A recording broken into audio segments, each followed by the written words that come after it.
میرے ایک بڑے قریبی رشتہ دار، شادی کو کئی سال گزر گئے، اولاد نہیں ہو رہی، انگلینڈ میں رہتے تھے.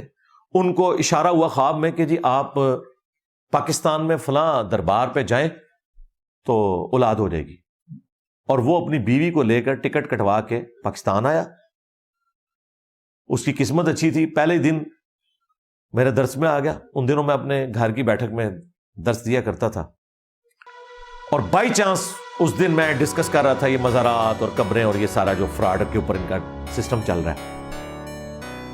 تو اس نے مجھے بتایا میں تو اس کام کے لیے آیا ہوں، لیکن اگر نبی علیہ السلام نے منع فرمایا تو میں بے اولاد مر جاؤں گا، لیکن یہ کام نہیں کروں گا. میں نے کہا اللہ تعالیٰ اولاد دینے والا ہے. خیر وہ نہیں گیا اس مزار پہ. ایک دو ہفتے کے بعد وہ واپس انگلینڈ چلا گیا.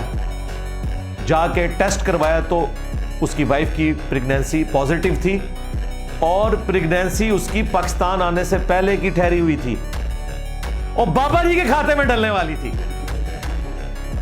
لیکن باباؤں کے بابا بیچ میں آ گئے. میرے نبی سا ہے ہی کوئی نہیں، تیرے بابے تھے شاہی کوئی نہیں.